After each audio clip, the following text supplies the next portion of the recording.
Halo Mams, salam sehat, sehat Indonesia. Saya Bidan Jenti Restu bertugas di Puskesmas Pitu, Kecamatan Pitu, Kabupaten Ngawi. Kali ini kita akan membahas mengenai pemantauan deteksi dini tumbuh kembang anak dengan menggunakan buku KIA. Pertama, mari kita pahami lebih dahulu mengenai konsep pertumbuhan dan perkembangan. Kata pertumbuhan seringkali diikuti kata perkembangan. Jadi, apa sih beda pertumbuhan dan perkembangan? Pertumbuhan berasal dari kata tumbuh, yakni sesuatu yang bisa diukur dengan satuan panjang dan berat, seperti misal berat badan dan panjang badan. Sedangkan perkembangan adalah sesuatu yang dapat berkembang saat diberi stimulasi.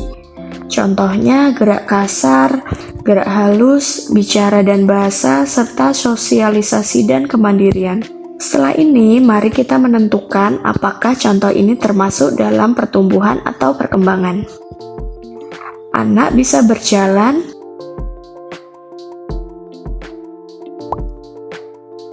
lingkar kepala anak,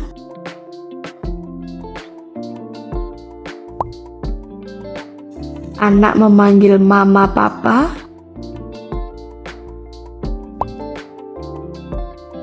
anak bisa makan sendiri,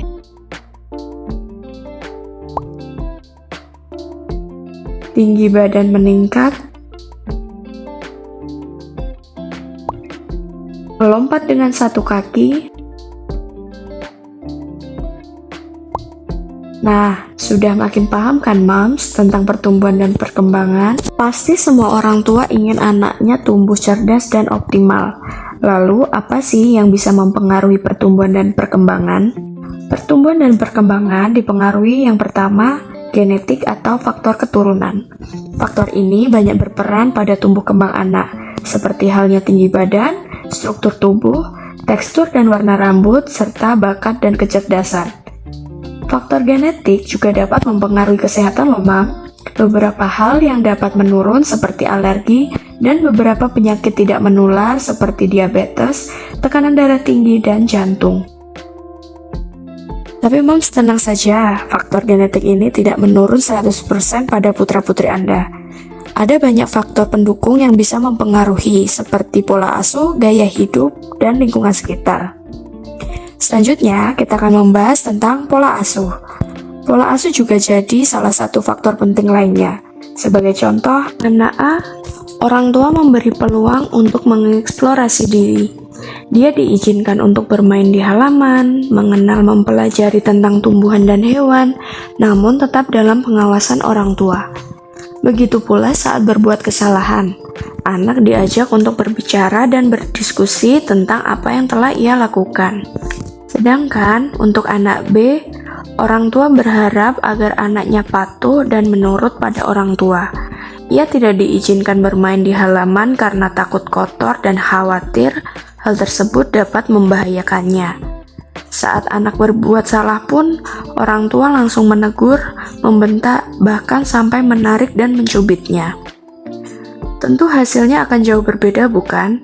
Coba tebak, mana anak yang akan tumbuh lebih kreatif dan percaya diri? Faktor yang ketiga yakni lingkungan. Lingkungan juga tidak kalah penting, Mams. Seperti misal anak remaja yang mulai berubah sikap dan cenderung bertindak meniru perilaku teman sebayanya. Balita pun juga demikian. Balita banyak meniru apa yang ada di sekelilingnya. Saat ibunya menyapu, memasak, mereka juga akan meniru.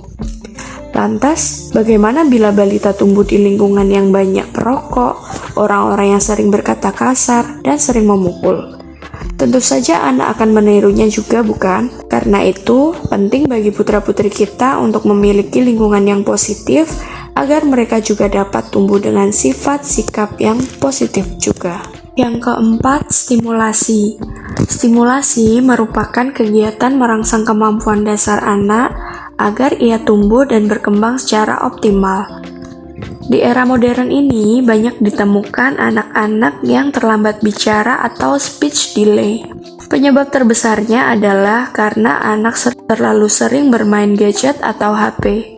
Anak kurang mendapatkan stimulasi.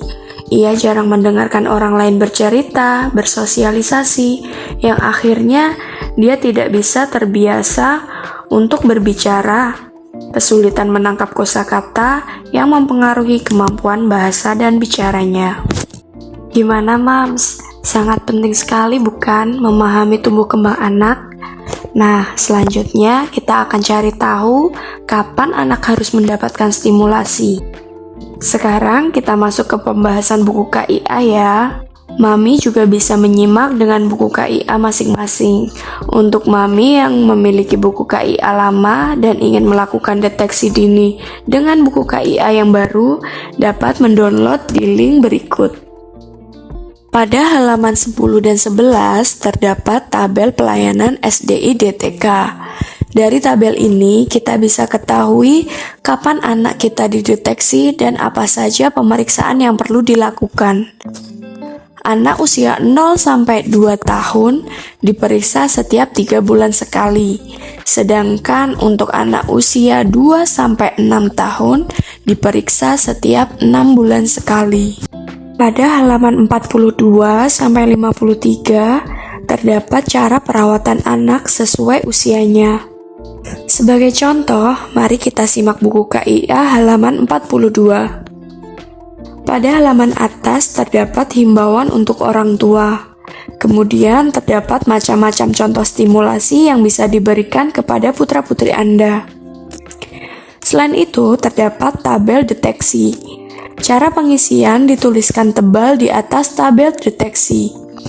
Apabila sampai usia 3 bulan, ada 1 atau lebih tabel yang menunjukkan tidak, berarti anak perlu mendapatkan pemeriksaan lanjutan di fasilitas kesehatan oleh tenaga kesehatan. Di bagian bawah terdapat informasi penting untuk kesehatan anak, dapat berupa imunisasi, perawatan gigi, pemenuhan nutrisi, dan masih banyak informasi lainnya.